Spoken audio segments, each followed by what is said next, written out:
with all the hubbub about Trump and Russia, you might actually forget that there is basically a whole lot of shady, corrupt, probably downright criminal activity going on, but not necessarily with Donald Trump, President Trump, and the Trump administration.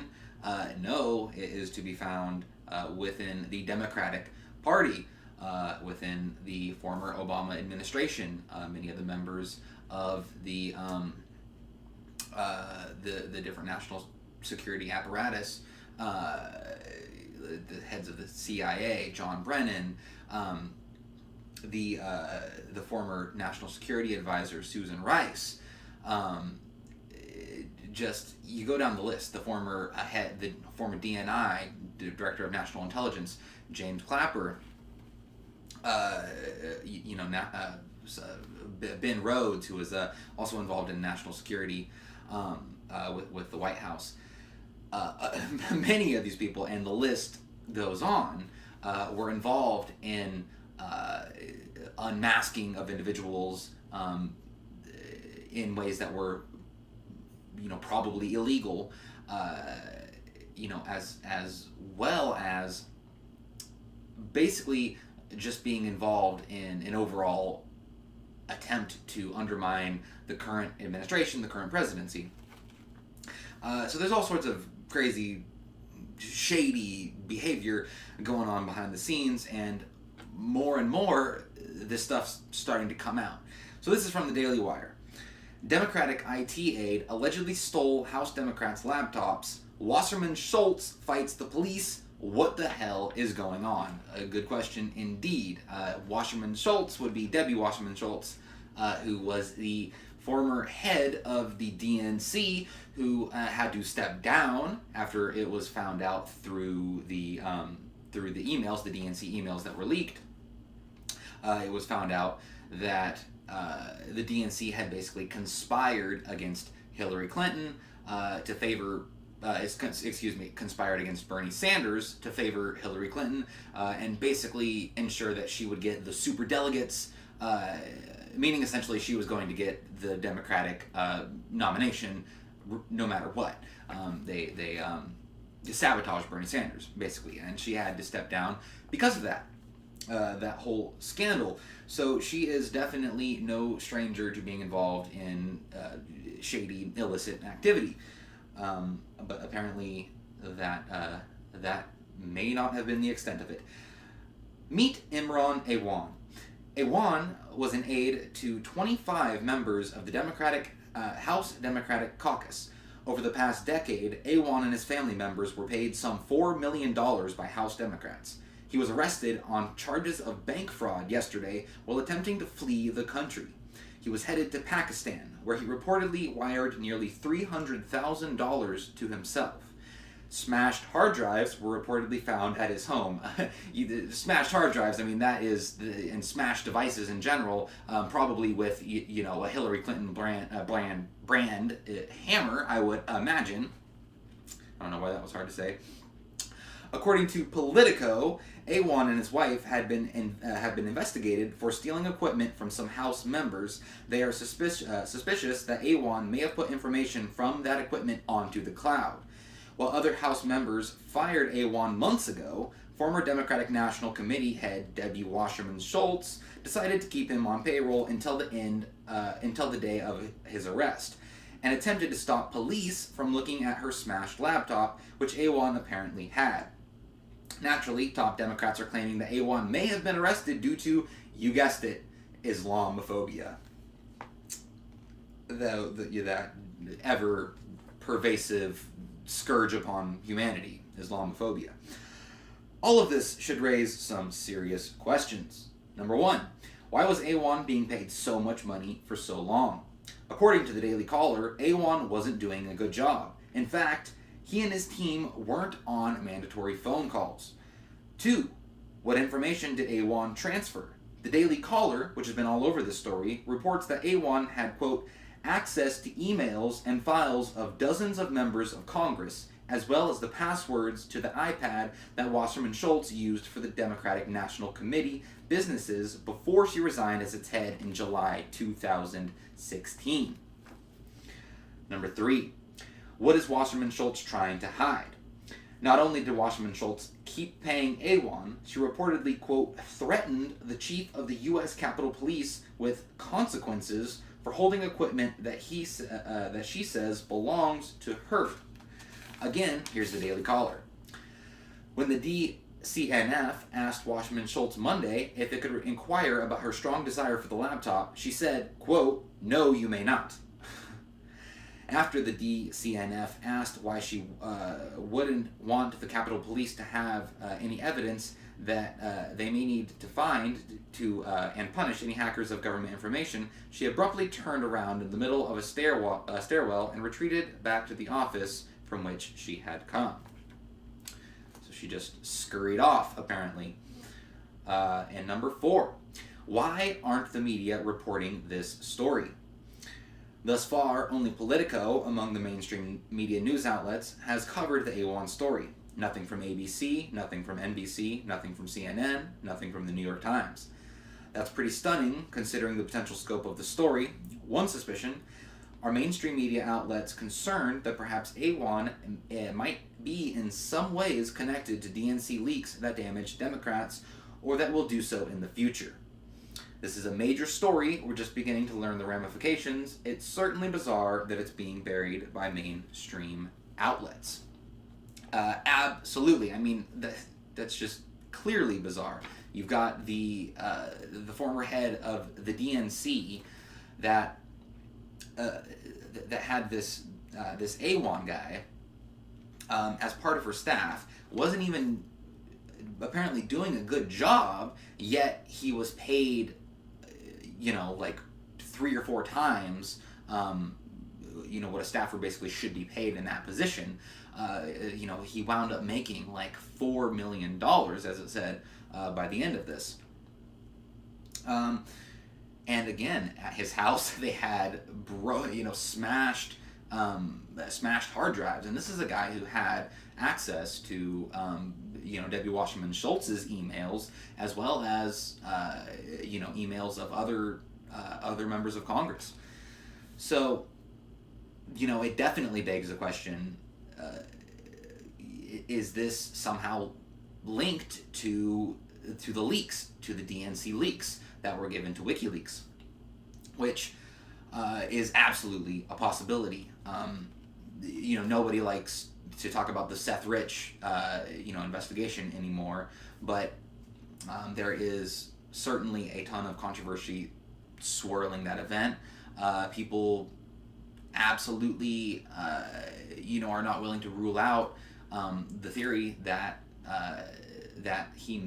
Seth Rich may have actually been one of the leakers, one of the people that gave this information from the DNC and or John Podesta to WikiLeaks. WikiLeaks themselves came out and, of course, have denied time and time again that they got any of their information from Russia. They even went so far as to offer a cash reward, a rather large cash reward, for any information on the murder of Seth Rich. Of course, people in the mainstream media, the establishment, they like to shoot that theory down as being conspiratorial. They like to say that it's disrespectful to the family. But the fact of the matter is, the facts are what they are. There are still numerous questions surrounding that case, and as more information continues to come out, people will make their judgments, as that continues to happen. It's worth noting that there was I believe a University of Washington, I believe that may be off. It was a university report, a study that basically looked into the available evidence of the criminal investigation into Seth Rich, and they came to the conclusion that it's very likely, in their view, that it could have been a hired killer or even a serial killer, basically, that did in fact kill Seth Rich. And Seth Rich, of course, was somebody who would have had access, or would have been in a prime position to have access to the type of information that that WikiLeaks wound up getting. So this story continues. It continues to unfold. It's a pretty crazy situation, and definitely you have to wonder if it were true and there was evidence, as there appears to be, that this A1 fella may have actually been involved in some of the leaks, some of the WikiLeaks, DNC stuff, that would the mainstream media actually cover it? So that's definitely a very interesting thing to ponder on, for sure. But there's no question that during the Obama administration, especially during the campaign, the 2016 presidential campaign, there was some seriously shady stuff that went on behind the scenes. And, of course, we only know so much. There's still a ton of unanswered questions concerning, the illegal unmasking of people, the illegal surveillance of people, and other basically criminal activity that was engaged in by different members of Obama's administration and continues to be engaged in by the so-called deep state, the entrenched bureaucracy that still in many ways works on behalf of the Obama administration. So there you have that little bit of shady activity going on with old Debbie Wasserman Schultz. And now that brings me to Zero Hedge, where the insanity is on full display. Former CIA director calls for a coup if Trump fires Mueller. Yes, a coup. In the most vocal opposition to President Donald Trump yet, former CIA Director John Brennan said that if the White House tries to fire Special Counsel Robert Mueller, government officials should refuse to follow the president's order, as they would be, in his view, quote, inconsistent with the duties of the executive branch. Quote, I think it's the obligation of some executive branch officials to refuse to carry that out. I would just hope that this is not going to be a partisan issue, that Republicans, Democrats are going to see that the future of this government is at stake, and something needs to be done for the good of the future. Brennan told CNN's Wolf Blitzer at the Aspen Security Forum, effectively calling for a coup against the president should Trump give the order to fire Mueller. So complete and total insanity. You had James Clapper, the former head of the DNI, who famously perjured himself in front of Congress when he was asked if the NSA was surveilling American citizens. He said that they weren't. Then the Edward Snowden leaks came out, and it was shown that he was a liar. He actually lied. He perjured himself. Of course, he didn't actually wind up getting in trouble with that because he is one of the good boys. And it's just amazing that they continue to bring somebody like Clapper out to discuss matters of national security when he is one of the biggest known liars when it comes to national security. It's just incredible. And then, of course, Brennan was the former CIA director who, famously basically told the president, the incoming president, to watch his mouth when he was talking about the CIA and the intelligence community in general. This is a guy who, during the campaign, sort of broke traditional procedure and was actually vocally opposed, you could say, to the president, which again is not standard procedure. That's not something that is common or even appropriate, for sure, for somebody that is in that sort of a role. Then, of course, you also had the fact that Trump fired him. He was surprised to get fired somehow. I mean, you tell the president to watch incoming president to watch his mouth, then you get fired and you're surprised. I'm not sure how that works. But then, of course, right after he got fired, we had a series of leaks from the CIA.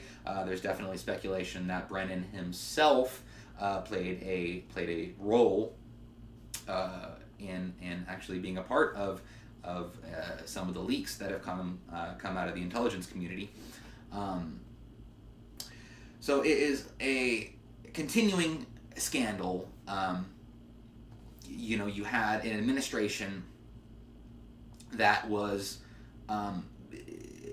abusing its use of power, abusing its use of the national security and intelligence community apparatus of the United States of America to attempt to undermine, in a sort of soft coup, the incoming president of the United States, the incoming administration, through illegal surveillance, unmasking, through leaks, which continue to be just a humongous issue in the White House, the continuous leaks. So you've basically got this giant conspiracy. I mean, that's what it is. All these people like Ben Rhodes, John Brennan, James Clapper, James Comey, of course, famously, James Comey himself, the former head of the FBI, was involved in, if you remember, the PP dossier, which is the fake information that was gathered as opposition research during the 2016 campaign by a group called Fusion GPS that was funded by Democratic donors, Hillary Clinton donors. So Democratic donors fund Fusion GPS, this opposition research foundation, to get dirt on Trump. They go out, they co-opt a former British spy named Christopher Steele and have him go out and just get all this dirt, presumably in some cases from people in Russia, and compiles this demonstrably fake, ludicrous dossier that says that Trump is subject to blackmail by the Russians, and that they've got videotapes of him giving golden showers to Russian hookers. I mean, just the craziest stuff you've ever heard in your life. It's called the Russian dossier, the PP dossier, the complete hack organization BuzzFeed published it in full. CNN also toyed around with it. John McCain himself actually sent one of his aides to go check into it. And James Comey, this brings me back to James Comey himself, the head of the FBI, apparently was willing to pay something like $50,000 to Fusion GPS using taxpayer money to have them to continue their opposition research on Donald Trump. James Comey, there's all this talk about these undisclosed, secret meetings between, President Trump and Comey. Well, guess who initiated the first meeting between just the two of them? It was Comey. You want to know why? Because he wanted to meet with the president to tell him about the Russian dossier.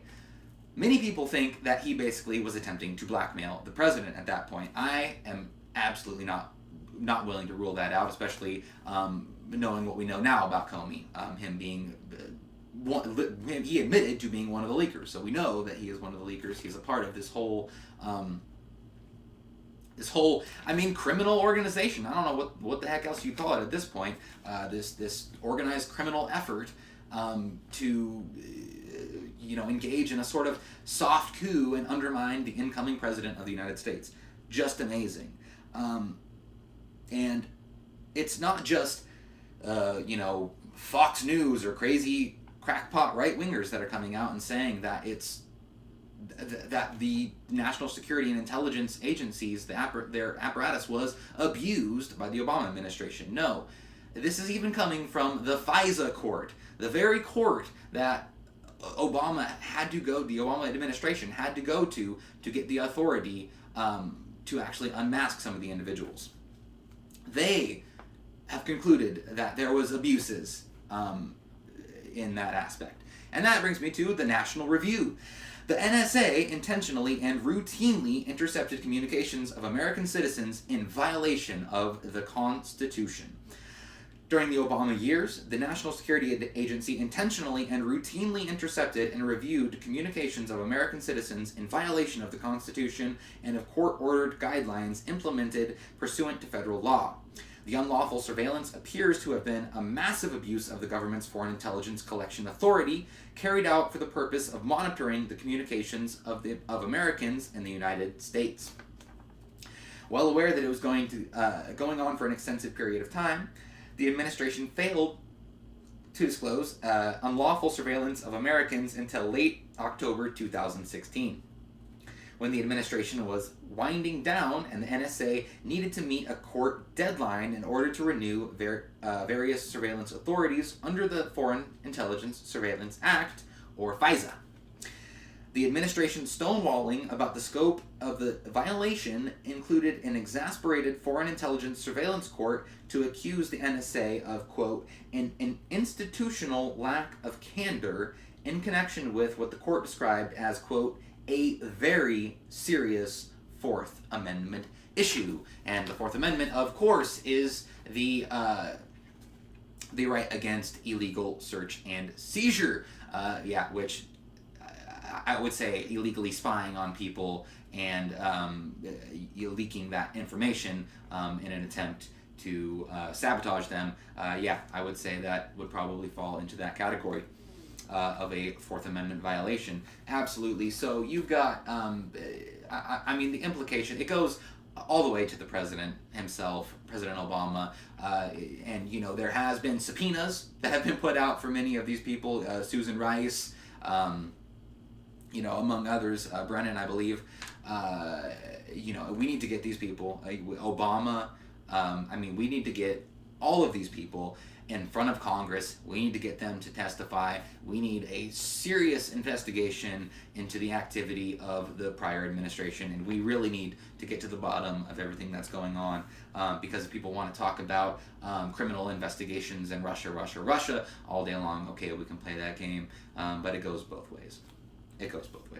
And it turns out that there was actually some real criminal activity on the other side of the aisle. So, with that, I hope you enjoyed this video. If you did, please subscribe, leave me a comment. I always enjoy that. And I will have the audio version of this uploaded onto SoundCloud. If you would like to follow me on social media, I will leave the links for my Twitter and my Facebook account in the description. And I will also have the link for my SoundCloud in the description as well. So with that, I hope you have a wonderful day, and may the Force be with you.